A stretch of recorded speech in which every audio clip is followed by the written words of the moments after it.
사역자가 어떻게 준비되어야 되고, 또 성령이 쓰시는 사역자는 각 사람 속에 사역할 때 어떤 기반을 낳아야 되는지를 가르쳐 주셔서 감사합니다.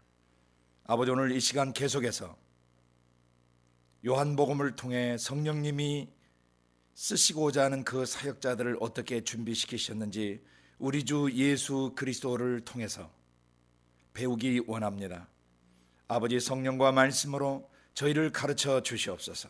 감사하고 예수님의 이름으로 기도드리옵나이다. 아멘. 지난 시간에 이어서 저희가 요한복음 1장 1절부터 18절 단락을 오늘은 마무리를 하도록 합니다. 지난 21주 차에 그 말씀이 어떤 분이신지에 대한 개요를 좀 나눴고요. 그 다음에 지난주 22주 차에 그 말씀이 하시는 일들이 무엇인지 좀 스케치를 했습니다.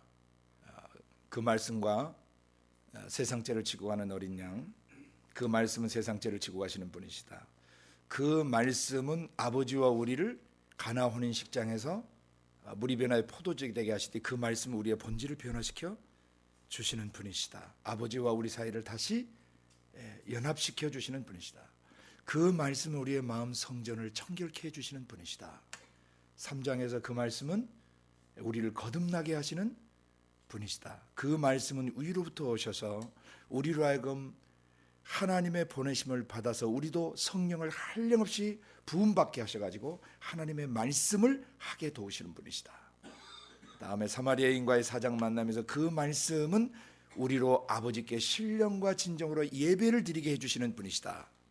그 말씀을 만나면 우리의 가슴 속에서 성령의 역사가 일어나고 그 진리를 근거해서 아버지가 만나지는 역사가 일어난다. 그래서 그 말씀 없이는 아버지를 만날 수 없다. 그 말씀은 아버지께로 가는 길이고 진리고 생명이시다. 아버지께서 나오신 그 말씀의 징검다리를 타지 않고는 아무도 아버지께로 돌아갈 수가 없다. 그리고 연이어서 그 말씀은 왕의 신하의 아들을 고치시는 분이시다. 30도 5장에 38년 된 중풍병자를 고치시는 분이시다. 그 말씀은 또 요한복음 6장에 생명의 떡이시다. 인자의 살과 인자의 피를 먹고 마시지 않으면 너희 속에 생명이 없다고 하셨는데 그 말씀은 위로부터 내려오시는 생명 양식이셨다. 그리고 7장에 명절 끝날고 큰날 초막절 끝날에 그 말씀은 어떤 분이신가? 그 말씀은 믿는 자의 뱃속에서 생수의 강이 흘러나게 하시는 분이시다. 그 말씀을 믿으면 생수의 강 대신 성령이 그 사람을 통해서 흘러가게 된다. 그 말씀은 성령으로 역사케 하시는 말씀이시다. 아멘. 그 말씀이 없이 진정한 성령의 솟아오르시는 역사와 충만케 하시는 역사와 흘러가시며 나타나시는 역사는 있을 수 없다. 반드시 그 말씀이 우리의 가슴 속에, 우리의 지성과 감성과 의지 속에 자리 잡게 되실 때 성령은 뭐 하실 수밖에 없다? 생수의 강에 대해서 흘러가실 수밖에 없다. 아멘. 다시 8장에 가면은 그 말씀과 간음하다 걸린 현장의 여인이 잡힙니다. 그 말씀은 간음한 그 여인을 정죄하지 않고 자유케 풀어주신다. 모든 음란한 죄들과 더러운 죄들과 세상 사람들에게 지적받고 또 사회적으로 지탄받는 그런 사람이라 할지라도 그 말씀과 만나고 그 말씀을 받아들이는 순간, 그 말씀과 만나는 순간 그들은 정죄받지 않고 그 모든 죄와 죄책감으로부터 자유케 된다. 9장에 그 말씀과 만나면 나면서 소경된 사람이 눈을 뜨게 된다. 10장에서 그 말씀은 양들을 위해 목숨을 던지는, 생명을 바치는 선한 목자시다. 그 말씀이 무엇이다? 선한 목자시다. 그 말씀은 생명을 다해 우리를 바른 길로 인도해 주시고 우리의 영혼이 가랄 때, 우리 영혼이 지칠 때 먹이고 마시우고 돌보시는 선한 목자시다. 11장에 그 말씀과 나사로가 만납니다. 그 말씀은 죽은 나사로 나흘씩 썩어서 시체가 되고 신경세포가 다 죽어서 썩어 문드러져 갈 때도, 냄새날 때도 그 말씀은 그걸 뭐 해버리시는 분이시다? 소성시켜버리시는 분이시다. 죽음도 그리고 썩어져 가는 것들도 도저히 소성될 수 없는 것도 그 말씀의 음성을 듣는 순간 어떻게 된다? 소성돼버린다. 그리고 12장에서 그 말씀은 땅에 떨어져 죽는 한 알의 미랄이셔서, 그 말씀이 우리 안에 떨어지면 한 알의 미랄이 떨어져서 수백 수천 알 열매를 맺듯이, 그 말씀은 우리 안에 한 알의 죽어지는 미랄이 되셔서 우리 안에서 예수 생명을 핵폭탄처럼 터뜨리게 하시는 분이시다. 요한복음 13장에서 그 말씀은 우리의 발을 씻어주시는 분이시다. 그 말씀은 우리를 목욕시켜 주실 뿐만 아니라 우리 영혼 전체를 씻어 주실 뿐만 아니라 그 말씀은 매일매일 행위로 더럽혀진 우리의 발자국, 우리의 발자취, 우리의 발의 행동들을 씻어 주시는 분이시다. 그리고 그 말씀은 14장에 우리로 하여금 보혜사 성령이 오실 수 있도록 징검다리가 되시는 분이시다. 그렇게 쭉 여러분이 요한복음 21장까지 그 말씀이 어떤 분이신가를 여러분이 일생 묵상하고, 그 말씀이 여러분 속에서 요한복음 1장부터 21장까지의 역사를 여러분 삶에 일으키시도록 믿고 선포하며 살아가야 되는 것입니다. 아멘. 그 말씀이 어떻게 사역하시고 그 말씀이 어떻게 지도력을 발휘하시는가를 이제 여러분이 요한복음 1장부터 21장까지 보시면서 계속 고찰하실 수 있기를 바랍니다. 그것이 바로 지난주 직임 22번 차 강의 때 그 말씀이 어떤 일을 하시는가를 여러분에게 보여주셨던 것입니다. 지난주에는 제가 7장까지 말씀, 오늘 좀 보충해서 좀 말씀드렸습니다. 그런 식으로 요한복음 1평생 여러분 가슴에 담고 그 말씀이 하시는 일, 그 말씀이 하시는 사역, 그 말씀이 발휘하시는 지도력, 그것을 그대로 다운받으시고 믿고 여러분이 선포하시면 여러분의 육신을 통해서 그 말씀께서 역사하세요. 아멘. 자, 오늘은 23주차 직임 23주차, 우리 안에 계신 성령이 우리를 성령이 쓰실 수 있는 사역자가 되게 하시기 위해서 어떻게 요한복음 1장 1절부터 18절까지 계시해 주셨는가, 그것을 세 개의 단락으로 나눠서 보면서 요한복음 1장 1절부터 18절 서론이 되는 가장 중요한 이 단락을 마무리하도록 합니다. 첫째, 1절부터 5절까지 그 말씀이 어떠하신가를 계시해 주십니다. 두 번째, 6절부터 13절까지 그 말씀이 궁극적으로 하시려고 하시는 일이 뭐였던가, 그걸 계시해 주십니다. 자, 1장 1절부터 5절까지는 그 말씀이 어떤 분이신가를 지난 2주차 계속 제가 설명해 드렸죠. 좀 때문에 좀 더 깊이 마무리할 겁니다. 그 다음에 6절부터 13절까지는 결국 그 말씀이 어떤 그 일들을 일으키시려고 하는 가, 궁극적으로 그 말씀이 추구하시고 그 말씀이 목표로 하시는 게 뭔가, 그것을 6절부터 13절까지 계시해 놓으셨습니다. 마지막 14절부터 18절까지는 바로 6절부터 13절까지 궁극적으로 하시려고 하는 그 일을 이루시기 위해서 14절부터 18절까지 그 말씀께서 어떤 그 조치를 취하시고 어떤 일을 하시는가, 그걸 다시 보시는 겁니다. 오케이? 회복시키기 위해서 그 6절부터 13절까지의 그 원형을, 그 뜻하셨던 것들을 이루게 하시고 우리 안에 체험시키시고 경험케 하시기 위해서 그 말씀은 우리 안에서 어떤 준비를 시켜주시는가. 자, 첫 번째 단락 1절부터 5절까지 단락에서 여러분 그동안 많이 나눴기 때문에 그냥 지나가면서 정돈합니다. 태초에 말씀이 계시다 그랬죠. 그렇죠? 그 말씀이 하나님과 함께 계셨어요. 그리고 그 말씀은 하나님 자신이셨다. 그래서 그 말씀이 인류 역사가 시작되는, 시간과 공간이 시작되는 맨 처음에 누가 계셨다? 말이 계셨다는 거예요. 하나님의 말이. 그 말은 하나님과 함께 계셨고 이 말 자체가 누구셨다? 하나님 자신이셨다. 그래서 말 자체의 신성, 아버지에게서 나오신 그 말씀 자체가 신격과 신성을 갖고 있다는 것을 기억해야 합니다. 말씀은 단순한 말씀이 아닙니다. 사람의 말이 아닙니다. 하나님의 말씀은 그 말씀 자체가 하나님이세요. 말씀의 신성입니다. 신되심입니다. 아멘. 그러니까 말을 어떤 피조물로 취급하거나 그러면 큰일 나요. 여호와의 증인들이 이단인 이유는 아버지에게서 나오는 그 말씀 예수를 피조물로 보기 때문에 그들은 이단인 것이에요. 그건 마귀의 가르침을 받는 자들입니다. 예수님이 하나님 자신이신 것을 요한일서 5장 21절 한 절 가지면 그 여호와 증인의 거짓을 한순간에 박살내버릴 수 있어요. 예수 그는 참 하나님이시요 영생이라고 되어 있는 것이죠. 로마서 9장 5절에도 그리스도는 하나님이시니라 그렇게 되어 있어요. 또 예수님은 계시록에서 자신을 알파와 오메가라고 표현하시면서 구약의 여호와가 바로 예수님 자신인 것을 증거하신 것입니다. 곧 그 말씀의 신성을 건드리면 안 돼요. 말은 피조물이 아닙니다. 하나님과 동일 본질이십니다. 그래서 기록된 이 말씀 속에 계시는 말씀은 하나님 자신이십니다. 하나님이 우리를 찾아오실 때 말로 찾아오시고 말로 우리와 대화하시고 교제하세요. 말을 우리의 지각에 깨닫게 하시고 감각에 깨닫게 하셔서 말이, 아버지의 영에서 나오신 말이 우리와 교제하시는 것입니다. 아멘. 그래서 그 말씀의 신성을 절대 흔드시면 안 됩니다. 그는 신이 하신 말이에요. 그러니까 두 번째, 그 말씀 속에는 창조력이 있다고 그랬죠. 예?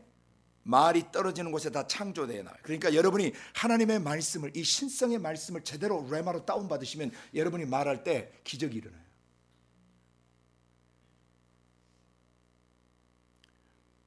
기적이 일어납니다. 그리고 기적이 일어나야 됩니다. 표적과 기사와 능력은 꼭 병 고치고 병 낫고 무슨 뭐 귀신 쫓겨나고 그런 것만 표적 기사가 아닙니다.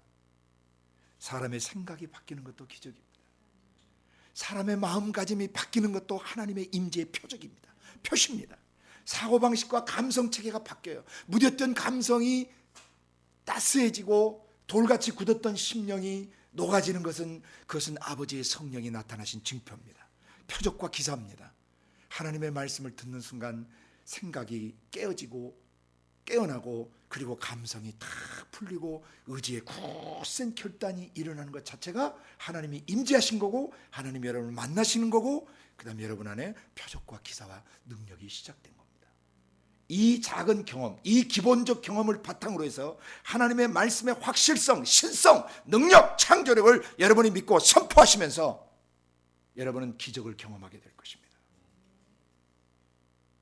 하나님께는 기적이 너무나 자연스러운 것이에요. 그래서 내추럴한 것이 너무너무나 자연스러워, 최고로 자연스러우면 슈퍼 내추럴이 된다는 것이죠. 아멘. 진짜 영적인 것은 너무나 순결하고 자연스러운 것입니다. 뭔가 영적이라고 하는데 껄끄럽고 뭔가 불편하고 뭔가 좀 거리껴지는 것은 불순물이 섞여서 그래요. 그 사람 순수 영성이 있는 게 아니에요. 하나님의 영이 진짜 우리 영을 사로잡으시고 덮어버리시면 예수님처럼 so natural, 그래서 너무너무 내추럴, 자연스러운 것이 극에 달하면 슈퍼 내추럴이 되는 것입니다. 그래서 병이 낫고 귀신이 쫓겨나가고 우리 생각이 바뀌고 감정이 바뀌는 것은 슈퍼 내추럴한 것입니다. 초자연적인 것입니다. 자연인은 그렇게 못해요. 그러나 성령과 그 말씀에 감동을 받은 사람들, 성령으로 말미암아 그 말씀이 깨달아진 사람들에게는 표적과 기사와 능력이 내추럴하게 일어나는 것입니다. 아멘. 나중에 이제 우리가 창세기부터 계시록까지 66권의 말씀의 틀, 말씀의 기반을 완전히 숙지한 다음에 우리는 그 경건의 연습을 계속할 것입니다. 여러분 안에는 어마어마한 능력이 들어와 있어요.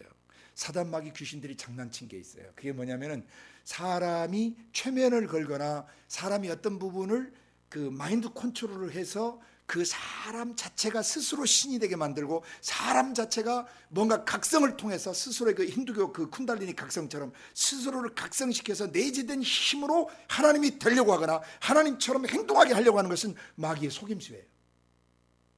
그러나 이것 때문에 기독교인이 놓쳐서는 안 될 가장 본질적인 것이 하나 있어요. 그게 뭐냐면은 하나님의 말씀을 가지고 깊이 생각하고 수십 번 반복하고 그렇게 되어진 것을 선포하는 것, 거룩한 마인드 컨트롤이죠. 네? 자기 마인드를 다스려야 돼요. 무엇으로? 기록된 말씀으로, 말씀의 문맥으로 여러분을 계속 갈고 닦고 여러분 안에 적극적으로 사고하게 만들어야 되는 것입니다. 우리의 마음속에 하나님 없는, 성경 기록된 말씀 없는 적극적 사고주의는 마귀적인 것이에요. 왜? 그 사람이 스스로 신되게 하고 스스로 메시아 되게 하고 스스로 할 수 있다 그런 거짓 속에 들어가게 만들기 때문입니다. 마귀놈이 먼저 알고 장난친 거예요. 마인드 컨트롤하고 적극적 사고주의를 갖게 만들고, 하나님 없는 적극적 사고주의.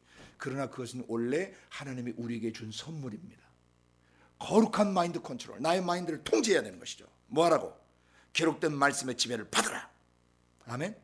그래서 기록된 말씀이 그가 찔리면 우리의 허물을 인함이고 그가 상하면 우리의 죄악을 인함이라. 그러면 나의 허물 때문에, 나의 죄악 때문에 그분이 상하시고 대신 상하시고 대신 찔리셨구나. 그분이 징계를 받으셨기 때문에 내가 평화를 누릴 수 있게 돼 있구나. 그 다음에 저가 채찍에 맞음으로 우리가 나음을 입었다라고 선포하면 나음을 입는 것입니다.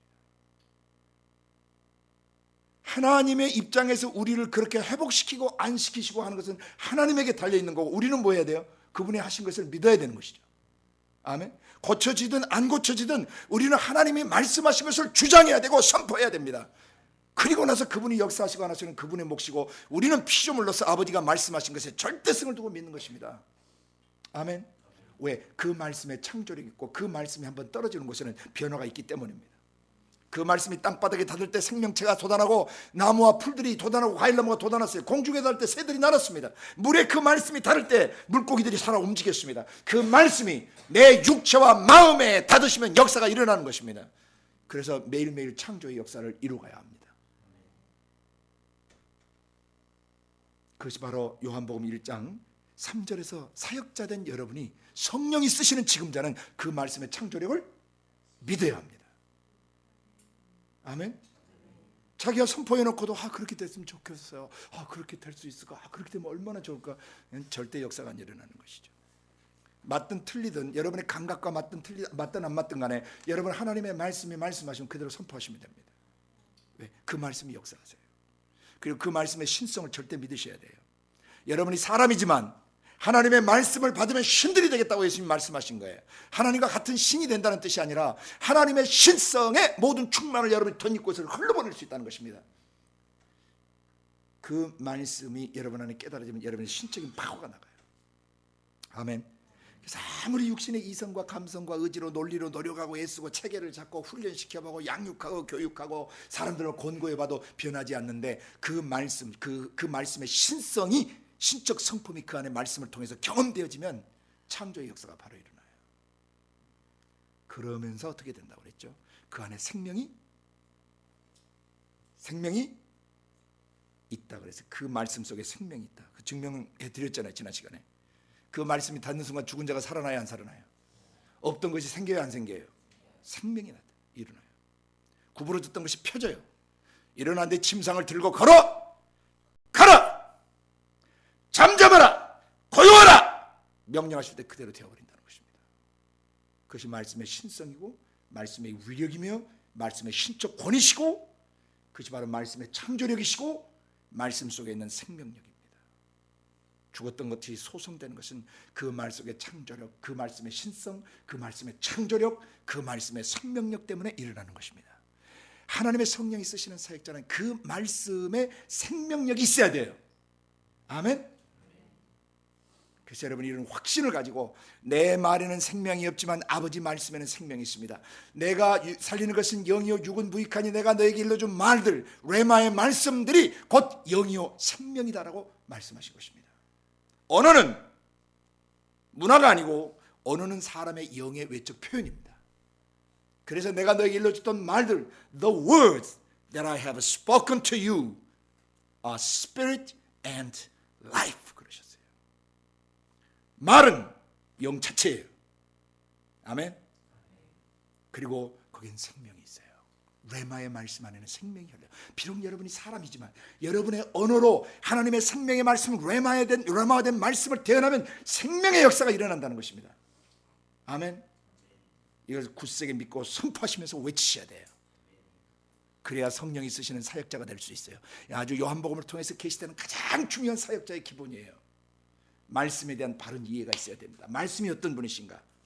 그 다음 마지막에 그 말씀은 사람들의 이 생명이 이 말씀으로 말미암아 생명력이 느껴지는 순간, 생명이 느껴지는 순간 그건 뭘로 환원된다 그랬어요? 빛으로 변해. 그래서 우리 속에 생각과 감정과 의지 속에 있는 어둠들이 다 드러나요. 그런데 그 빛이 어둠의 빛이 돼 어둠이 뭐 했어요?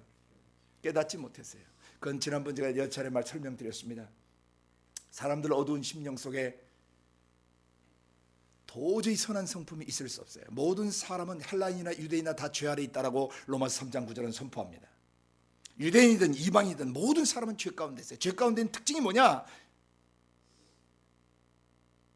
의로운 자가 하나도 없고 스스로 신을 깨닫는 자도 없고 스스로 하나님을 찾을 수도 없고 다 치우쳐있어요. 영 자체가, 인간은. 그 다음에 무익한 존재들의 거룩한 나라에서 볼 때 사람의 영과 육체를 써먹을 때가 없을 정도로 무기력하고 무능하고 더러워요. 그래서 마지막에 선을 행하는 자는 없나니 하나도 없다. 이것이 바로 모든 사람이 죄 가운데 있는 증표예요. 그런데 우리는 태어나서부터 지금까지 살아오면서 예수를 안 믿는 사람들, 또 예수를 믿지 않던 시절에도 우리 안에 착한 마음들과 선한 마음들이 나름대로 있었어요, 없었어요? 순종하고 또 친구를 돌아보고 불쌍히 여기고 남 도와주는 이런 열린 마음들이 있었다는 것입니다, 우리 속에. 근데 사람들은 그것이 누구라고 생각하냐면 자기라고 생각해요. 자기가 착하고 자기가 선하고 자기가 양심적이고 자기가 또 도덕적이고 윤리적이고 자기가 의리가 있다고 생각해요. 미안하지만 그것은 그 사람이 아니라는 것입니다. 그 빛, 사람의 마음속을 비추는 빛, 양심의 빛, 윤리 도덕의 빛, 그리고 양심의 찔림과 그리고 양심의 가책과 같은 그 빛이 그 사람 속에 비춰지는 것은 그 사람이 아니고 그게 바로 아버지의 영에서 나오신 그 말씀이 사운드리스 사운드, 소리 없는 소리로 그의 지성을 일깨우고 감성을 일깨우고 그의 어두워진 심령을 비추면서 들어오신 거예요. 사람이 그러면 안 되지. 부모님께 그러면 안 되지. 친구 사이에 그러면 안 되지. 너가 아무도 없다고 지금 이 짓을 하면 안 되지. 네가 저 약한 사람에게 저렇게 하면 안 되지. 남에게 이렇게 하면 안 되지. 부부간에 아내에게 그러면 안 되지. 남편에게 그렇게 하면 안 되지. 아이들에게 또 부모로서 그렇게 하면 안 되지. 이런 찔림들이 계속 들어와요, 안 들어와요? 친구 사이에 그러면 안 되지. 그게 누구라고요? 빛이 어둠에 비추시는 거예요. 그건 양심에 비치고 윤리 도덕에 비치며 하나님의 신적 성품에 비치며 신적 인격에 비칩니다. 근데 그 빛이 비추는데 한 번 비추는 게 아니라 죽을 때까지 계속 습관적으로 반복적으로 비추는 현재 시상을 쓰고 있어요. 근데 어둠이 깨닫지를 못해요. 그 빛이 예수님이라는 걸 못 깨닫는다는 겁니다. 아버지 영에서 나오신 그 말씀 예수라는 걸 못 깨닫고 자기가 착하고 자기가 진실하고 자기가 정직하고 자기가 의로운 줄로 착각하고 살아요. 그러니까 교만하죠. 그러니까 예수님 믿을 때 당신은 죄인입니다. 당신은 극악무도한 죄인이고 당신은 어쩔 수 없는 죄인이고 당신은 정말 절망적 죄인입니다 하면은 그냥 머리로 까딱까딱은 대략 동의해가지만 가슴에서는 그래도 나는 그 정도는 아닌데 주제 파악을 못하는 거예요. 그것이 자기라고 생각해요. 그래서 요한복음 1장 5절에서 그것은 네가 아니다. 그것은 네 양심과 윤리 도덕으로 찾아오시는 하나님의 성품의 빛이시고 인격의 빛이시다. 그 실체가 누구시냐? 아버지 영에서 나오신 그 말씀이 너를 그렇게 터치해 왔던 것이다. 아멘. 그래서 그 말씀은 내 발에 등이시며 내 인생길에 빛이 되시는 거예요. 등불은 내 삶의 반경, 작은 반경을 비춰줘요. 빛은 먼 곳까지 비춰주죠. 그래서 하나님의 말씀은 내가 사는 삶의 현장, 내 발이 움직여가는 반경 속에서 내 삶의 행동들을, 발로 움직이는 행동들을 비춰주는 등불이시고 맨 인생길, 평생 가는 인생길에 빛이세요. The word is a lamp to my feet, a light for my path. 내 발의 등이시며 내 길의 빛이시다. 그 말씀이 또 내 생각과 내 감정을 끝없이 비추시는 무엇이다? 양심의 빛이시며 윤리 도덕의 빛이시며 양심의 가책으로 들어오시는 빛이시며 양심의 찔림으로 들어오시는 빛이시다. 아멘. 그래서 이것이 아무런 선이 없고 의롭지 못한 인간의 마음속에 불신자라도 그를 버리지 않고 태내에 있을 때부터 엄마 아빠를 통해 주변 사람들을 통해서 격려하고 위로하고 하신 것이 누구예요? 예수님이에요. 불신자 시절에 부모를 통해서, 선생님을 통해서, 선배를 통해서, 언니를 통해서, 오빠를 통해서, 뭔가 학교 선생님을 통해서, 또는 뭔가 아는 언니나 오빠를 통해서, 친구를 통해서 나를 도우셨어요? 안 도우셨어요? 사람에게서 나오던 모든 선한 것은 하나님이십니다. 사람에게는 원래 선한 것이 안 나옵니다. 짐승만 또 못하게 되어 있습니다. 하나님으로부터 단절된 인간의 원형은 너무나 비참하고 망가졌고 비도덕적이며 비윤리적이며 완전 더럽고 지저분해서 짐승마도 못한 상태로 타락되어 있는 것입니다. 인간의 영은, 인간의 자아는. 그런 인간의 자아 속에서 정의감이 나오고 사회정의가 나오고 양심이 나오고 윤리 도덕이 나올 수 있게 된 것은 그 사람의 의로움이 아니라 예수님의 비춰주심이라는 것입니다. 그래서 이제 6절부터 13절까지 여러분이 단락을 보시면은, 그래서 6절에 이 생명의 빛을 비추기 위해서 보냄받은 한 사람의 이름이 나옵니다. 세례 요한이었습니다. 그러나 이 자리에 우리 자신을 적용시켜야 되는 것이죠. 바로 이 빛, 모든 어두워진 인간의 마음을 밝히고 더러워진 인간의 마음을 밝히고 양심이 더러워져 있고 양심이 구겨져 있고 양심이 굴절되어 있고 사고방식과 감성체계가 하나님의 신적 성품에 이르지 못한 모든 사람들의 마음을 비추는 빛이 있는데, 이 빛을 소개하기 위해서 세례 요한이 보냄받았다는 것입니다.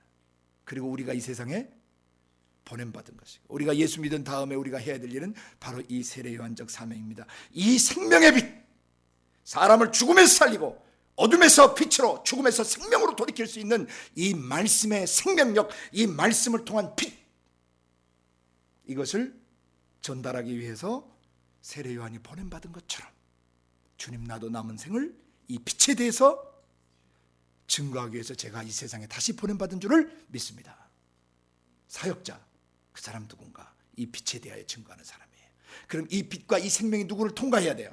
말씀에서 얻는 생명, 말씀에서 얻는 빛, 이게 자기 가슴 속에서 환하게 비춰져야 이 빛에 대해서 증거할 때 듣는 사람들이 과연 빛이구나 하죠. 막 빛을 얘기하는데 사람이 어두워요. 그럼 빛이 증거될 수가 없는 것입니다. 그래서 이 생명의 빛, 사람을 살리는 빛, 이것이 내 생각과 감정과 의지를 먼저 살려내야 돼요. 자기 자신을. 아멘. 내 생각에 빛이 들어오고 내 생각에 생명력이 느껴지고 내 감성에 빛이 들어오고 내 감성에 생명이 느껴지고 내 의지가 결단할 때 내게서 신적 생명, 창조력, 그리고 사람을 절망과 좌절과 죽음과 누추함에서 살려내는 생명력, 이것이 내게서 흘러가셔야 된단 말입니다. 아멘. 그래서 이 빛이 와서 각 사람에게 비쳤다고 그래요? 안 비쳤다고 그래요? 비췄어요. 뭐 하시려고? 생명 대신 죽어있는 죽음을 몰아내시려고, 빛 대신 어둠에 잡혀있는 그의 일생을 태어났을 현재까지 어둠 속에서 헤매고 있는 그 사람의 어둠을 뭐 하시려고? 몰아내주시려고 이 빛이 각 사람에게 와서 비쳤지만 사람들이 빛을 영접해요, 안 해요? 자기 땅에 와서 자기가 만든 하나님의 형상과 모양대로 만든 자기 자녀, 자기 백성에게 와서 하나님이 빛을 전하시지만, 첫째는 유대인에게 전하시지만 유대인들이 빛을 거부했고, 구약의 선자들을 통해서 이 빛이 왔지만 사람들은 선자들을 돌로 치고 그리고 선자들을 죽였어요. 그리고 선자들의 말을 거부를 했어요. 그러니까 빛이 들어올 수 있는 것을 뭐 한 거예요? 거부한 거예요. 생명이 들어오는 것을 뭐 한 거예요? 거부한 거예요. 오늘날 사람들은 기록된 예수 그리스도의 말씀을 받아들이지 않으면 생명을 받아들이지 않는 겁니다. 그 말씀을 받아들이지 않으면 자기가 얼마나 어둠 속에 있는지를 알 수 없게 되는 것입니다. 그래서 이 빛에 대해서 증거하려고 세례 요한이 보냄받았어요. 그리고 예수님이 직접 오셨어요. 그래, 이 빛에 대해서, 이 빛이 참빛, 곧 세상에 와서 각 사람에게 비추는 빛이 있었는데 사람들이 이 빛 비춰줘도 받아들이지를 않아요. 그러나 영접하는 자, 곧 그 이름을 믿는 자들에게는 하나님의 자녀가 되는 권세를 주셨다. 그래서 그 빛이 6장 6절부터 13절, 그 빛이 오신 목적이 뭐예요? 그 빛이, 그 말씀이 오신 궁극적 목적이 뭐예요? 그렇습니다. 신의 아들, 딸 되게 하시는 것입니다. 하나님의 자녀가 되게 회복시키는 것입니다. 그 말씀의 궁극적인 목적은 그 말씀이 창조로 생명으로 빛으로 사람들 속에 찾아오신 궁극적인 목적은 그 죽어있는 영을 하나님 아버지와 다시 모하게 하기 위해서, 그 끊어진 탯줄을 연결시켜 주시기 위해서 그 말씀이 생명으로 찾아오시고 빛으로 찾아오신 것입니다. 아멘. 그래서 그걸 그대로 받아들이는 순간 그 사람의 영이 어떻게 돼요? 하나님 아버지와 다시 연결되고 회복되고 하나 되면서 거듭나버리는 것입니다. 그 말씀이 오신 목적, 그 빛이 오신 목적, 궁극적인 목적, 그것은 자녀가 되는 권세를 주는 건데, 이 자녀가 되는 권세는 어떤 권세냐? 왕권이에요. The kingship. 하나님이 가지고 계신 왕권, 왕적 권세예요. 그게 보시면 이는 혈통으로 난 것이 아니다. 육정이라고 번역이 되어 있는데 원래 사르스의 살레마, 그래서 이 육의 뜻, 육체적으로 아기 낳고 싶어서 난 그렇게 해서 나는 아기가 아니다. 육정, 사람의 뜻으로 나는 아기가 아니고 어떻게 난 아이예요? 오직 하나님께로서 난 자들이다. 하나님께로서 날려면 어떻게 해야 되는가? 그 말씀을 뭐 해야 돼? 받아들여야 돼요. 그 말씀을 영접해야 돼요. 그래야 하나님께로부터 나요. 육체의 아이가 엄마의 탯줄을 통해서 엄마로부터 자양분을 공급받고 엄마의 태 속에서 육적 생명이 자라는 것처럼 영적 생명, 우리 속사람 영은 누구와 탯줄이 연결돼야 돼요? 아버지의 영에서 나오시는 그 말씀과 탯줄이 연결돼야 되는 것입니다. 그것이 연결되는 것은 내 생각으로 깨닫고 생각에서 그 여러 번 50번 이상 100번 이상 씹어 먹어야 된다고 그랬어요. 생각에서 묵상해야 된다고 그랬어요. 그 묵상할수록 위에서 뭐예요?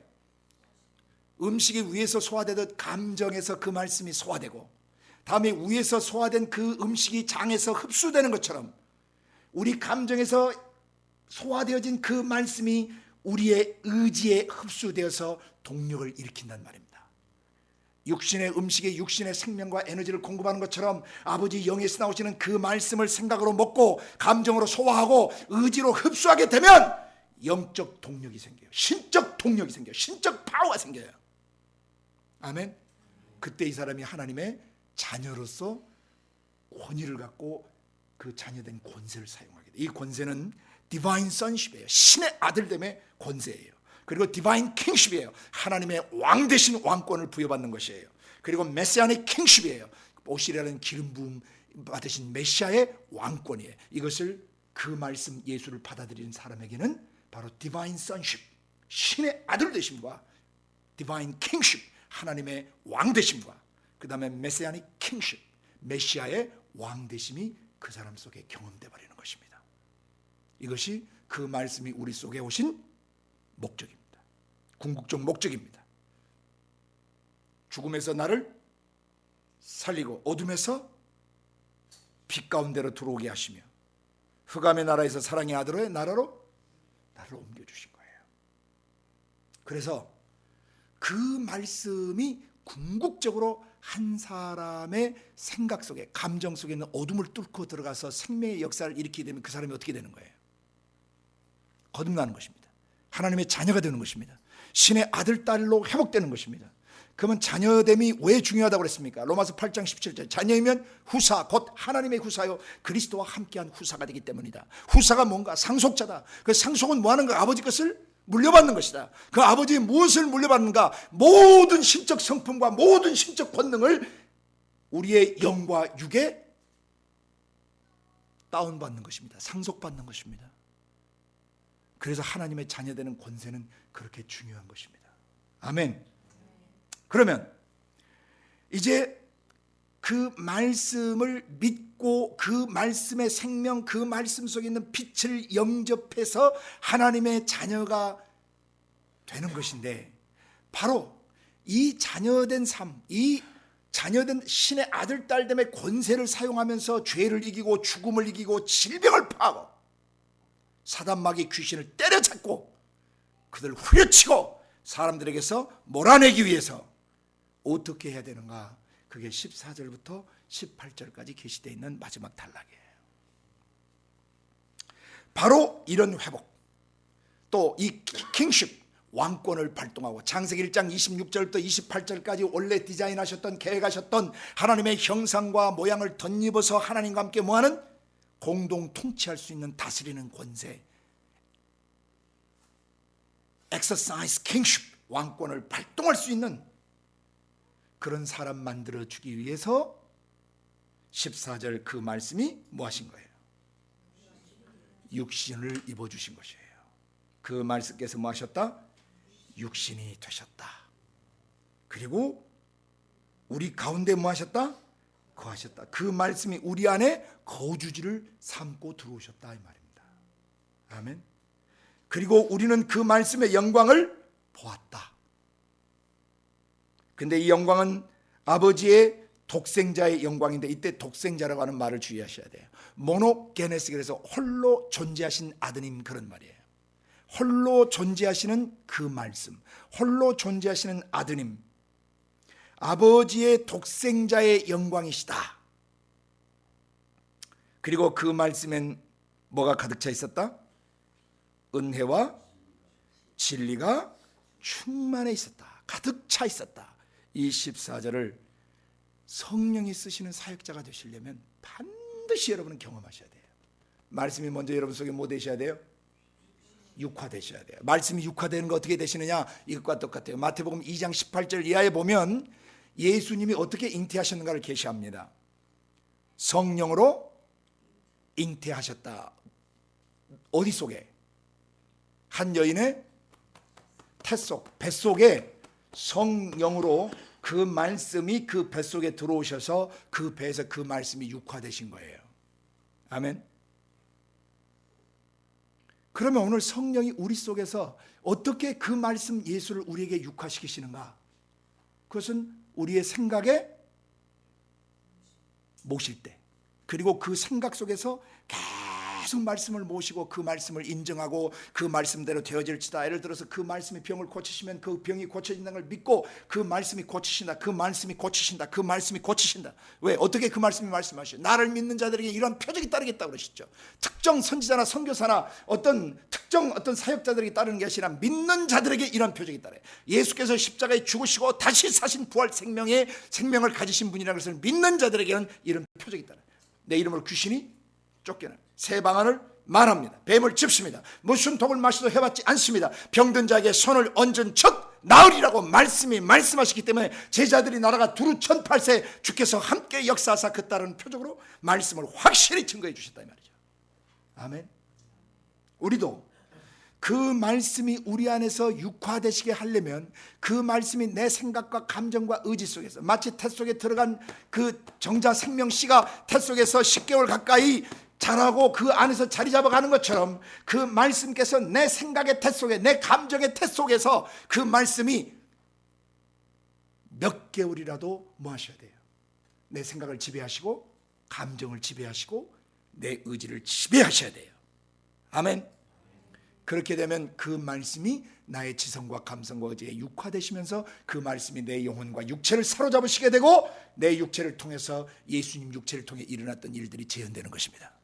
바로 우리가 그런 사역자가 되기 위해서, 그런 성령의 통로자, 그런 성령의 동역자가 되기 위해서, 성령의 쓰시는 직임자가 되기 위해서 이 요한복음을 제대로 알아야 된다는 것입니다. 말씀이 육화되는 경험을 해야 합니다. 그럼 육화된 말씀이 어떻게 되냐? 마태복음 2장 18절에서 육화된 그 말씀은 자기 백성을 저희 죄에서 구원하는 역사를 이루는 예수가 되십니다. 아멘. 우리 안에서 예수님이 예수 되시게 하시는 것은 그 말씀이 나를 지배하시게 하면 나를 통해서 예수님이 나오세요. 사람이 내 말을 지키고 내 계명을 지키면 나도 그를 사랑하여 그에게 나타내겠다 하셨죠. 그리고 우리가 저에게서 거처를 함께 하겠다고 약속하셨죠. 아버지 영에서 오시는 그 말씀이 육화되시면, 우리의 생각, 감정, 의지를 사로잡으시고 우리 육체를 사로잡으시면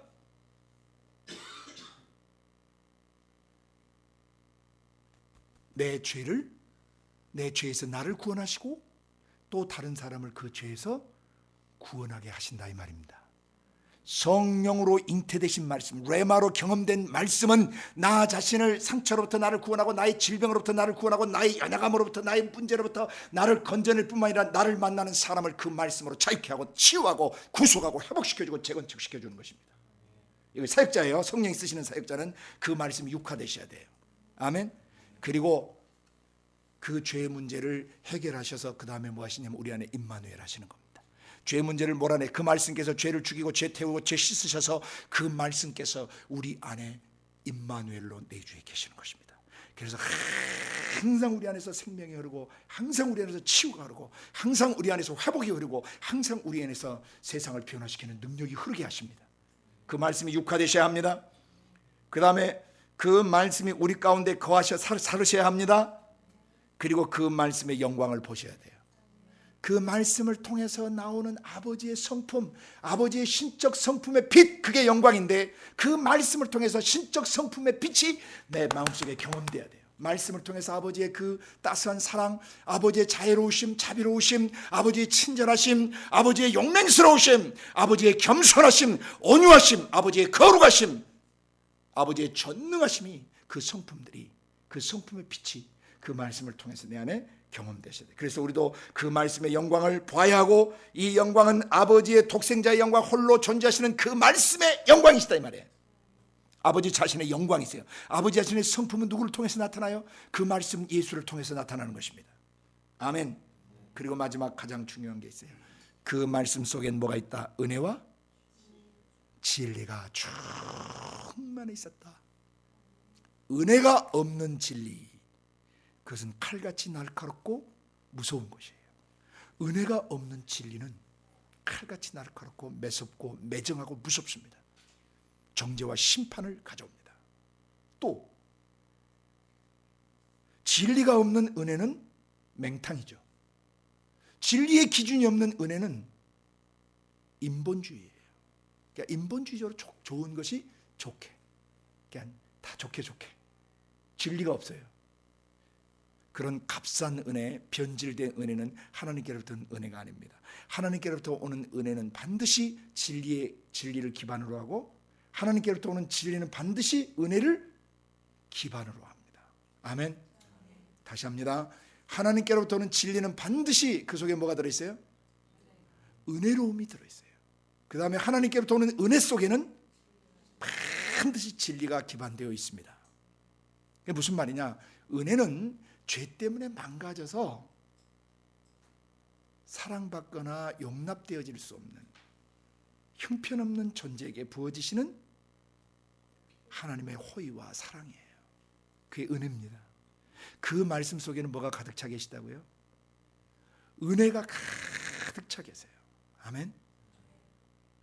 그 말씀을 여러분 속에 육화되시고, 여러분이 그 말씀에서 오는 그 성품, 아버지의 성품을 느끼게 되는 순간 여러분 은혜를 받게 돼요. 그 말씀 통해서 아버지의 은혜를 경험해야 합니다. 동시에 진리는 영적인 원리를 말해요. 영적 원리, 우리의 영혼이 살아야 될 삶의 원리와 원칙들, 이 죄로 말미암아 깨어지고 파괴된 것을 고치려면 진리가 있으셔야 돼요. 영적인 원리를 모르시면 사람을 더러운 영이나 악한 영으로부터 자유케 할 수가 없어요. 진리가 없으면 사람을 자유케 할 수가 없어요. 왜? 거짓된 메시지는 사람의 생각, 감정, 의지를 짓눌러 버려요.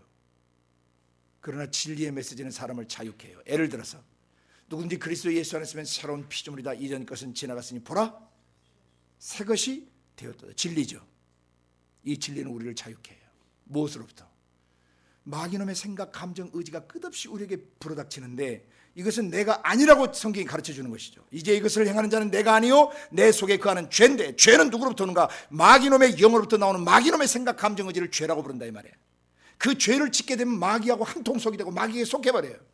하나님의 아들, 그 말씀이 우리 안에 오신 이유는 마귀의 일을 멸하러 오신 겁니다. 마귀가 하는 짓거리를 멸하러 오신 겁니다. 마귀의 생각, 감정, 의지를 이런 지하에 죽여버리시고 태워버리시고 씻어버리시려고 그 말씀이 우리 속에 오신 것입니다. 그 아들이 오신 것입니다.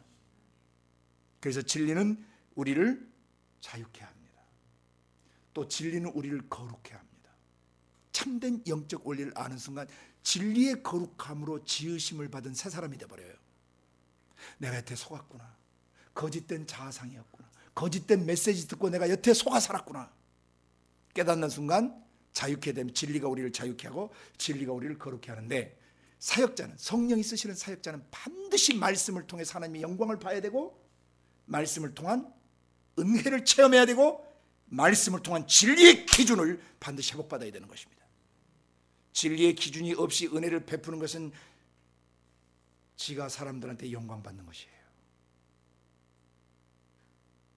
은혜가 없는 진리를 전한다면 그것은 하나님의 성품을 왜곡시키고 그런 마귀적 정죄와 참소로 다른 사람을 죽이는 것입니다. 그래서 15절 이하에 보시면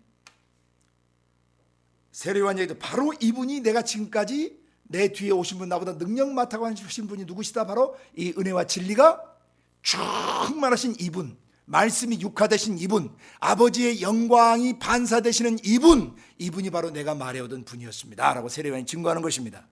아멘. 그리고 16절에 그분의 그 충만, 뭐라고 되어 있죠? 16절에 우리가 다 그의 충만한 데서 받으니 은혜 위에 은혜를. 이게 좀 말이 좀 모호해요. 그래서 여러분이 여기다가 삽입을 좀 해놓으셔야 돼요. 문맥을 따라서.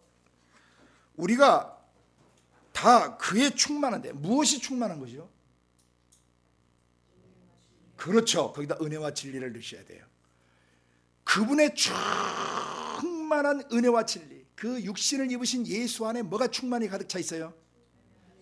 그렇게 은혜로우시고 그렇게 진리의 기준이 칼처럼 살아계시고. 근데 은혜 없는 진리는 무섭습니다. 진리 없는 은혜는 맹탕입니다. 그런데 예수님은 뭘 갖고 계셔요? 은혜와 진리가 충만한 분이셔서 우리가 다 그분의 충만한 데서, 무엇에 충만한 데서? 은혜와 진리가 충만한 데서 받으니, 무엇을 받으니? 은혜를 받고 진리를 받으니, 그 말이에요. 은혜 위에 은혜로다. 나 같은 죄인에게 하나님이 이토록 호의를 베푸시고 어떻게 나 같은 사람을 사랑해서 이렇게 그 말씀이 육신을 입고 나를 찾아오셨는가? 볼 수 없는 하나님을 볼 수 있고 만질 수 없는 하나님을 만질 수 있도록, 그리고 내 죄짐을, 내 육체와 마음의 죄짐을 지고 내 대신 희생제물이 되시도록 나를 찾아오셔서 망가진 날 용서하시고 더럽혀진 나를 씻어 주시니 은혜 위에 은혜로다. 나에게 진리를 알게 하셨다. 나는 더 이상 거짓 메시지에 억압돼서 살지 않는다. 그러니까 은혜 위에 은혜가 되시는 분이에요. 아멘. 은혜 위에 은혜를 베푸신 예수 그리스도. 왜? 우리가 그 은혜와 진리가 충만한 분에게서 뭘 받으니까? 그 말씀 통해서 은혜를 받고 그 말씀 통해서 진리의 원칙, 영적 원칙을 배우니까 날마다 은혜 위에 은혜로운 삶이 된다라고 세례요한이 증거하는 것입니다. 우리도 이 증거를 해야 되겠죠? 우리가 말씀을 바로 증거하면 은혜 위에 은혜의 역사가 일어납니다. 여러분이 그분의 그 은혜와 진리에 충만한 데서, 그분의 은혜와 진리에 충만한 데서 여러분이 받게 되면, 은혜와 진리를 받게 되면 여러분도 세례요한처럼 은혜와 진리를 증거하고 예수님처럼 은혜와 진리를 증거할 수 있는 통로자가 되는 것입니다. 17절 보십시오. 율법은 누구로부터 말미암았다? 모세로부터 말미암았다. 그런데 은혜와 진리는 누구로부터 말미암았다? 예수 그리스도 그 말씀 통해서 오는 것이다. 법질서는, 사람이 잘못되고 문제 있는 법질서는 누구로부터? 모세로부터고, 그 법에 의해서 잘못이 드러나고 문제점이 드러나고 나의 삶에 망가지고 깨어지고, 그리고 또 십계명 그 법을 통해서 볼 때 하나님과의 관계에 내가 뭐가 깨져 있고 내가 인간관계에서 뭐가 깨져 있는가를 보게 될 때 법은 그 모세로부터 오지만 그 법에 저촉된 우리를 용서하시는 은혜와 다시 우리를 바로 세우시는 진리는 누구로부터 오는 것이다? 예수 그리스도로부터 오는 것이다. 마지막 18절 결론, 하나님이 원래 볼 수 없는데 볼 수 있는 길을 나타내 주셨다, 이런 뜻입니다. 예? 하나님을 원래 볼 수가 없어요. 그런데 하나님이 그 품속에 계시던 독생하신 하나님이 뭐 하셨어요? 원래 나타내다는 헬라 원문을 직역하면 show the way, 길을 보여주다는 뜻이에요. 길을 보여주셨다. 뭐 할 수 있는 길을? 볼 수 없는 하나님을 볼 수 있는 길을 열어주셨다. 아멘. 그래부터 이제부터 우리는 말씀 통해서 누구를 보는 거예요? 하나님을 보는 것입니다. 여기까지가 요한복음 1장 1절부터 18절까지가 중요한 서론이에요. 요한복음 전체. 그 말씀이 누구신가는 어디서부터 어디까지? 1절부터 5절까지. 그 말씀의 신성, 그 말씀의 창조력, 창조성, 그 말씀의 생명력, 그 말씀의 빛 되심. 그렇죠? 창조의 생명, 창조의 빛, 생명의 빛. 그 말씀의 신적 권위, 신적 파워. 없는 것도 있으라 명령하는 파워. 그래서 여러분이 말씀을 가지시면 명령하셔야 돼요. 말씀을 받으시면 그대로 선포하셔야 돼요. 아멘. 여러분의 감각에 느껴지든 안 느껴지든 현실적으로 그것이 낫든 안 낫든 말씀이 말씀하고 계시면 뭐 해야 되는 거예요? 말씀을 선포해야 되는 것입니다. 그 말씀께서 베드로에게 물 위로 걸어오라! 그 말씀을 믿고 가니까 물 위를 걷는 기적이 일어난단 말이에요. 사람의 생각이 들어가면 빠져 죽어요. 다시 비인격적 존재인 바람과 파도에게 잠잠하라 고요라고 명령하니까 비인격적 존재도 들어요. 무화과 나무에다 대고 뿌리채 말으라 그러니까 어떻게 돼요? 말라버리죠. 순종하는 것입니다. 만물은 그 말씀의 음성을 듣습니다. 해들도 별들도 달들도 그 능력의 말씀으로 만물을 붙들고 계세요. 능력의 말씀으로 만물을 명령하고 계세요. 제자리 지키라고, 모양새를 지키라고 명령하시고 유지되고 있으라고 명령하시는 것입니다. 여러분은 그 말씀의 사역자로 부름받은 분들입니다. 자신감을 가지셔야 돼요. 내가 모시고 있는 내 가슴에 오신 말씀, 내 지성에 깨달아진 말씀, 내 가슴에 나를 터치하신 말씀, 내 의지로 굳게 모시고 있는 그 말씀은 신이시다, 하나님이시다. 아멘. 그 말씀엔 창조력이 있다. 그 말씀은 생명력이 있다. 신적 생명, 조의 생명, 영원한 생명을 갖고 있다. 그러므로 여러분의 입에서 나온 말이 얼마나 중요한가를 아셔야 된다 말입니다. 그리고 그 말씀은 빛이다. 어둠을 비추는 빛이다. 그래서 바로 애언의 능력이, 애언의 말씀이 나갈 때 사람의 마음속에 어둠이 드러나는 것입니다. 베드로 앞에서 아나니아 삽비라의 죄가 드러나고 엘리사 앞에서 그 엘리사에서 한 게하시의 숨은 죄들이 드러나는 것입니다. 여러분이 말씀 안에 있게 되면 먼저는 여러분 속에 죄가 해창살 틈에 먼지가 산란거리는 것이 보이듯이 여러분 생각과 감정, 의지 속에서 산란거리는 죄들이 그 말씀에서 비춰지는 것입니다. 그 말씀이 어떤 분이신가 이제 외우시고 기도하셔야 됩니다. 아멘. 아버지의 그 말씀은 아버지 자신이십니다. 하나님 자신입니다. 신성을 갖고 신적 권위를 갖고 있습니다. 그 말씀은 창조력을 갖고 있습니다. 그 말씀은 인류 역사가 시작될 때부터 지금까지 계시고 앞으로도 계시며 영원히 천지는 없어져도 그 말씀은 계십니다. 그 말씀의 선제성과 영원성이에요. 그 말씀의 신성, 신적 권위예요. 그 말씀의 창조력, 그 말씀의 생명력, 그 말씀의 빛되심. 이것을 개인 기도 시간에 사역자로서 여러분 안에 완전 무장, 이 탄알 장전하듯이 여러분 가슴 속에 그 말씀의 어떠하심을 장전하시고, 두 번째 단락 6절부터 13절 그 말씀은 뭐 하려고 오셨다? 믿고 영접해서 신의 아들, 딸 되는 자녀 되는 권세를 주시려고 오신 것이다. 이것은 혈통이나 육정의 뜻으로 난 것이 아니라 하나님께로부터 직접 나는 거다. 어떻게 하면 하나님께부터 나느냐? 아버지 영에서 나오신 그 말씀을 내 지성과 감성과 의지에 받아들이는 순간 거듭나고 하나님의 자녀가 되어버린단 말이에요. 그렇게 되면 어떻게 되느냐? 내게서도 그 말씀의 권능이 나간다 이 말입니다. 그렇게 하시려고 오신 거예요. 우리 안에 그 말씀의 창조력, 그 말씀의 생명력, 그 말씀의 신성, 그 말씀의 신적 권위가 사람의 입에서 나오는 말에도 있게 하시려고 그 말씀이 우리를 거듭나게 하시고 그 말씀이 우리에게 찾아오셔서 그 말씀을 영접해 도우셨다 이 말입니다. 말씀의 궁극적 목적이 뭡니까? 자녀가 되는 권세, 신적 권위, 하나님의 왕권, 그리고 메시아의 왕 대신 그리스도의 통치권, 그것을 갖게 해 주시려고 그 말씀이 들어오신 겁니다. 이것을 이루시기 위해서 마지막 결론장의 14절부터 말씀이 뭐 하셨다? 육신이 되셨다. 그리고 그런 우리의 연약한 우리 가운데 들어오셔서 뭐 하신다? 그 말씀이 거하신다, 사신다, 집 짓고 사신다. 그 말씀이. 그래서 우리는 그 영광을 뭐 해야 한다? 말씀을 통해서 나오는 영광 봐야 돼요. 말씀을 통해서 사람이 변화되고, 말씀을 통해서 죽은 자가 살아나고, 말씀을 통해서 병든 것이 고쳐지고, 말씀을 통해서 연약한 자가 강해지고, 말씀을 통해서 미련한 자가 지혜롭게 되는 것을 보셔야 돼요.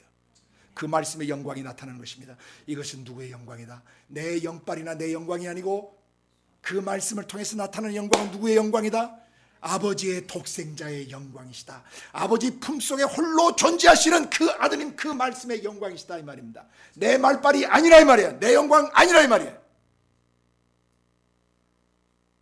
그리고 그 속에 뭐가 있다? 은혜와 진리가 꽉 차 계시다.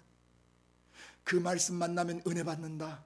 그 말씀 만나면 진리를 깨닫게 된다. 그 말씀이 내게 은혜를 주시고 그 말씀이 나를 자유케 하시는 진리가 되신다. 그 진리는 나를 정결케 해주신다. 진리로 저희를 거룩하게 하옵소서. 아버지 말씀은 진리십니다. 그리고 이 진리를 근거해서 나는 아버지께로 갈 수 있다. 왜냐하면 나는 그 길이고 그 진리고 그 생명이다. 나로 말미암지 않고는 아버지께로 올 수 없다. 나 예수 그 말씀을 통해서 아버지께로 갈 수 있다는 것을 계시해 주신 것입니다.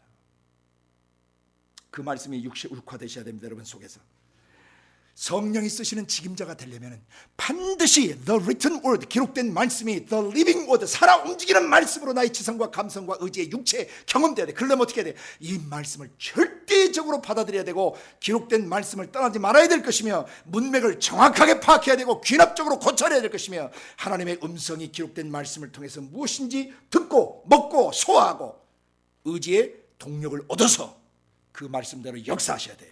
이게 바로 성령이 쓰시는 직임자예요. 그분이 예수님이셨어요. 육신을 입으신 사람이셨지만 그 안에 말씀이 육화되셨기 때문에 성령으로부터는 말씀, 아버지께서 보여주시고 들려주시고 가르쳐주신 대로 세상에 말하고 아버지께서 명령해 주신 대로 명령했기 때문에 예수님을 통해서 더러운 귀신은 소리지르고 떠날 수밖에 없고 그런 말씀의 권능을 갖고 있는 사람 앞에 모든 질병과 저주는 떠나게 되어 있는 것입니다. 여러분이 그 말씀이 여러분 안에 육화돼서 그 말씀이 여러분 안에 집 짓고 사시게 되고 그 말씀을 통한 영광을 보시게 될 때 여러분을 통해서 은혜와 진리가 온 세상 나라와 민족 속에 흘러들어가서 한 개인, 한 가정, 그 동네, 그 마을, 그 도시, 그 나라 전체 그리고 이 동시대와 다음 시대 전체를 은혜와 진리로 회복시키는 통로자가 되는 것입니다. 이 사람이 바로 성령이 쓰시는 직임자입니다. 바로 예수님이 요한복음 1장 1절부터 18절을 통해서 계시하신 그 말씀 예수, 너희가 바로 그 말씀의 사람이 되어야 한다는 것입니다. 성령이 쓰시는 직임자는 바로 이렇게 이 일을 위해서 이렇게 준비되어야 한다. 아멘. 세례 요한이 증거합니다. 바로 내가 지금까지 내 뒤에 오시는 분, 그 높으신 분, 신발끈도 내가 맬 수 없을 정도로 높으신 분 말씀드리는 이분이 바로 그 말씀 이분이시단 말이에요. 예? 그분의 충만한 데서 은혜와 진리가 충만하신 그분에서 우리가 충만한 은혜와 진리를 받으니 은혜 위에 은혜라. 아멘. 법은 모세를 통해서 오는 것이지만 법에 의해서 정죄당하고 법에 의해서 문제 있는 것이 드러날 때 그 사람을 용서하고 사랑하는 은혜는 그리고 그 사람을 다시 진리 가운데 곧바로 세워지는 그 진리의 역사는 누구로부터 오는 것이다? 예수 그리스도로부터 오는 것이다. 아무도 하나님을 본 사람이 없었다. 그러나 이제는 하나님을 볼 수 있는 길이 열렸다. 말씀이 육화되어 오신 예수 그리스도 그분이시다. 그리고 그 다음 19절부터 이제 나가는 단락들은 그 말씀이 어떻게 세상 죄를 지고 가는가, 그 말씀이 어떻게 세상 죄를 다루시는가, 그것을 내내 계시하고 있는 거예요. 아멘. 이것은 사도적 제자도 1년차 사역에서 죄 다루시는 하나님, 우리가 죄를 다룬다고 할 때 구약의 기반에서 배우셨죠. 죄를 지는 자는 마귀에게 속하기 때문에 마귀 이놈부터 다뤄야 돼요. 죄 다루려면. 그럼 마귀놈이 쓰는 세 가지 중요한 매체가 있다고 그랬죠.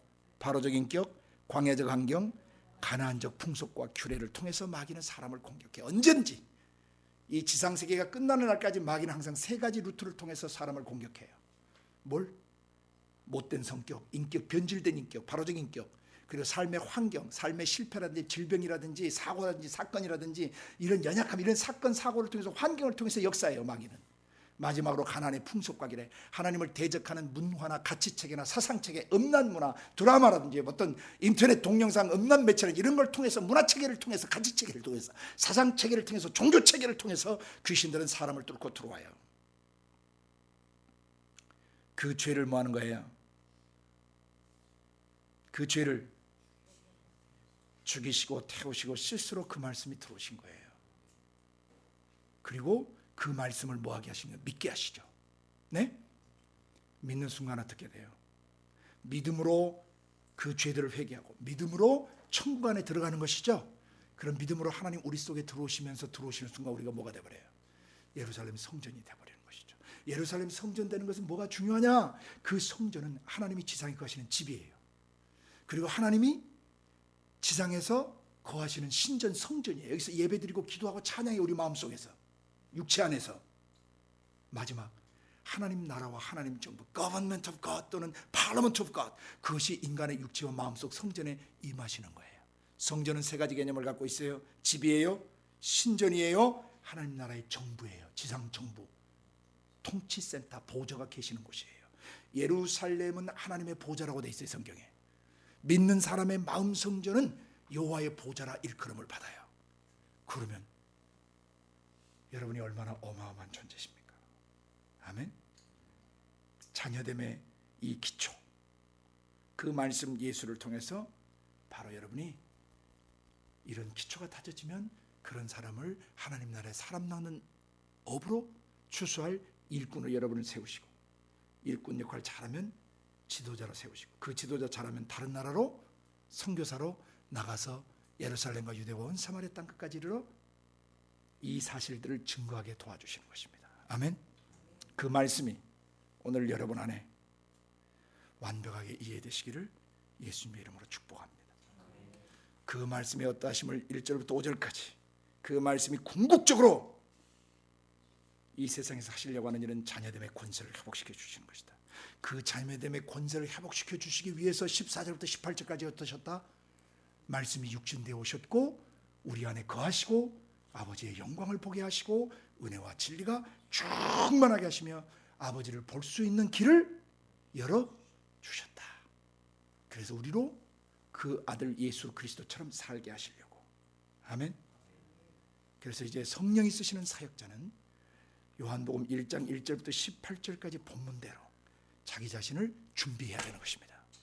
그리고 또 사역자가 가서 해야 될 일은 요한복음 1장 1절부터 18절의 이 내용을 초신자들이나 예수 믿는 그런 자녀들, 하나님 자녀들의 삶에 뭐 해줘야 돼요? 가르쳐주고 그렇게 살 수 있도록 도와줘야 됩니다. 이 은혜가 여러분과 저의 일생에 함께 하시기를 예수님의 이름으로 축복합니다. 기도하겠습니다. 고마우신 아버지 하나님 감사합니다. 아버지의 품속에 계시던 그 말씀 예수께서 어떤 분이신지를 알게 해주셔서 고맙습니다. 그 신성의 모든 영광으로 충만하시며 신적 권위를 갖고 계시고 신 되신 분이시며 그 말씀 속에 어마어마한 창조력이 있으시고 그 말씀 속에 생명이 있으시고 그 말씀이 우리의 영혼의 빛이 되신 것을 찬양합니다. 그렇게 해서 우리 속에 오셔서 그 말씀께서 하시고자 하는 일은 그 말씀을 믿고 영접하게 하셔서 그 말씀이 우리를 다시 하나님의 자녀되는 권세를 갖게 해주시는 것임을 깨닫게 해주셔서 감사합니다. 우리에게는 이 신적 권세가 있습니다. 우리에게는 마귀와 죄와 질병을 다스리는 신적 통치권이 주어져 있음을 감사합니다. 자녀되는 권세, 그리스도 예수에게 주어졌던 신성의 모든 능력과 영광이 우리 속에 머물게 해주심을 감사하고 공유되게 하심을 감사하고 이 신적 통치권을 사용할 수 있게 해주셔서 감사합니다. 아버지, 그리고 우리로 하여금 하나님 자녀됨의 권세 그리고 그 통치권을 사용하시기 위해서 말씀이 우리 속에서 육화되신 것을 감사합니다. 우리 안에 거해 주심을 감사합니다. 아버지의 독생자의 영광을 보여주셔서 감사합니다. 은혜와 진리로 충만케 해주셔서 감사합니다. 그 말씀 예수님 통해서 아버지가 어떤 분이신지를 볼 수 있게 해주셔서 감사합니다. 성령이 쓰시는 사역자로서 일평생 말씀에 대한 바른 이해를 갖고 말씀 안에 거하며 말씀의 완전한 통치권 속에 들어가는 은혜를 허락해 주시옵소서. 감사하고 예수님 이름으로 기도드리옵나이다. 아멘.